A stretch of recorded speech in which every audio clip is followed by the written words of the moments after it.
Let's now go to integumentary disorders. Let's discuss inspection of skin and hair. Inspect the regional involvement and distribution. Most skin diseases exhibit a preference for area of involvement.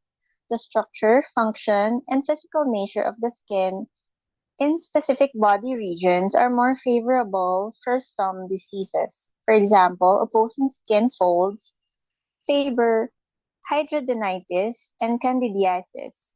Photoexposed area of the head and neck are frequent sites of skin malignancy, such as basal cell carcinoma and squamous cell carcinoma.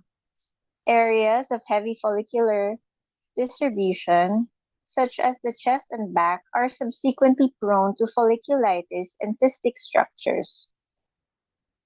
Here we have the basal cell carcinoma and the squamous cell carcinoma. Similarly, the term distribution is used in describing skin findings. Terms of distribution commonly used in describing skin disease include generalized, localized, discrete, or confluent.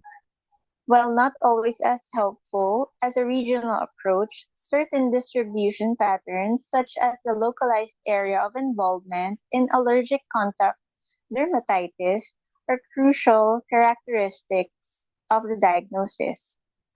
Terms used to describe distribution patterns include flexor, extensor, and dermatomal.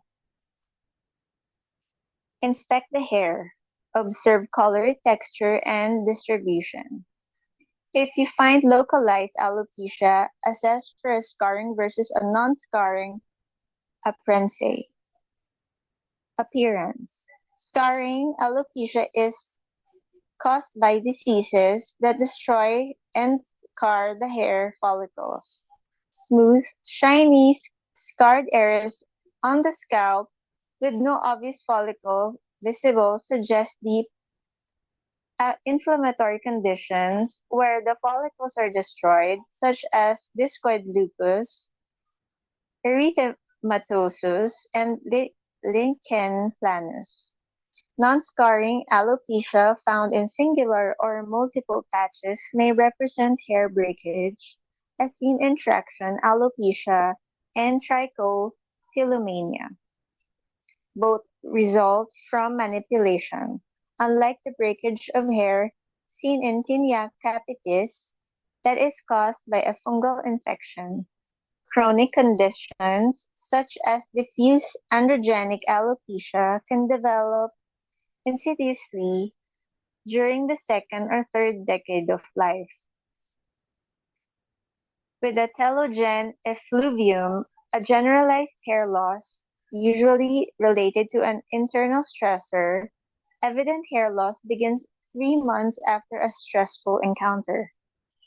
Alopecia areata and its autoimmune cell-mediated problem may affect any hair-bearing surface and usually occurs as 1 to 5 cm round or oval patches of hair loss.